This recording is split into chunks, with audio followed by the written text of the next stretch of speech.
मित्रांनो, लाडकी बहीण योजनेअंतर्गत भरपूर महिलांनी फॉर्म भरलेले आहेत आणि खूप महिलांचे फॉर्मसुद्धा आता अप्रूव्ह झालेले आहेत, तर काहींचे पेंडिंग व काहींचे मंजूर झालेले आहेत।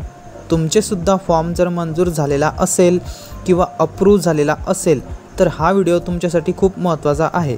काही दिवसांमध्येच लाडकी बहीण योजनेचे पैसे ज्यांचा फॉर्म अप्रूव्ह झालेला आहे त्यांना मिळणार आहे, परंतु जर तुमचे जे काही आधार कार्ड आहे ते बँकेला जर लिंक असेल तरच तुमच्या खात्यामध्ये ते पैसे जमा होतील, नाहीतर तुम्हाला पैसे मिळणार नाहीत।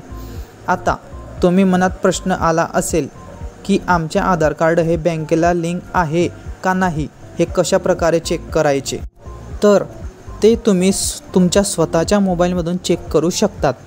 तुमचा आधार कार्ड नक्की कोणत्या बँकेला लिंक आहे आणि जर नसेल तर काय करायचं ते सुद्धा मी या व्हिडिओमध्ये तुम्हाला सांगणार आहे। तर व्हिडिओ शेवटपर्यंत बघा व अशाच नवनवीन माहितीसाठी चॅनलला आताच सबस्क्राईब करून ठेवा। तर सर्वात अगोदर तुम्हाला तुमच्या ब्राउझरमध्ये जाऊन सर्च बारमध्ये aadhar.uidai.gov.in वरती वेबसाईटवरती जायचं आहे। त्यावरती लॉग इन बटन तुम्हाला दिसेल, त्या लॉग इन बटनावरती तुम्हाला क्लिक करायचं आहे। क्लिक केल्यानंतर तुम्हाला तुमचा आधार नंबर इथे टाईप करायचा आहे। आधार नंबर टाईप केल्यानंतर तुम्हाला इथे तो कॅप्चा जो असतो तो टाकायचा आहे। कॅप्चा टाकल्यानंतर लॉग इन विथ OTP वरती क्लिक करून जो OTP येईल तो तुम्हाला तिथे एंटर OTPच्या ठिकाणी टाकायचा आहे।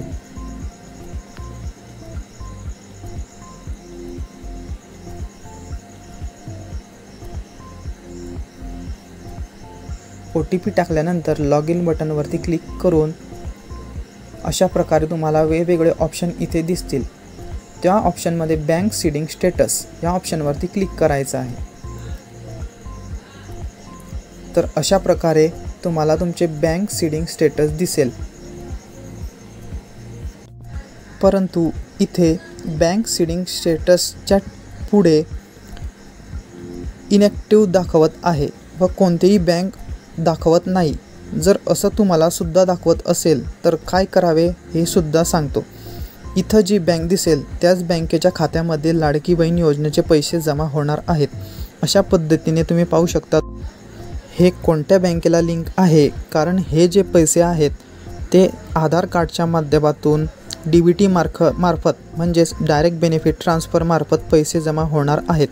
तर लिंक असलेल्या बँकेच्या खात्यामध्ये तुमचे पैसे जमा होतील।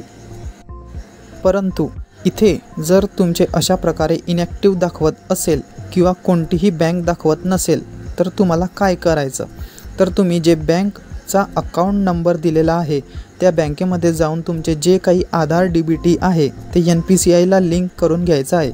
तिथे एक आधार बँक लिंकचा फॉर्म भेटेल, तो फॉर्म भरून तुम्हाला बँकमध्ये द्यायचा आहे, तेव्हा तुमचं आधार कार्ड हे बँकेला लिंक होईल आणि त्यानंतर काही दिवसांनी ते ह्या वेबसाईटवरती लिंकिंग दाखवेल।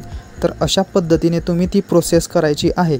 तर हा खूप महत्त्वाचा व्हिडिओ आहे, त्यामुळे नक्की शेअर करा व सबस्क्राईब करायला विसरू नका व अशाच माहितीसाठी डिस्क्रिप्शनमध्ये दिलेल्या व्हॉट्सॲप ग्रुपवरती सुद्धा जॉईन करून घ्या, म्हणजेच अशीच नवनवीन माहिती तुम्हाला लगेच मिळत राहील। धन्यवाद।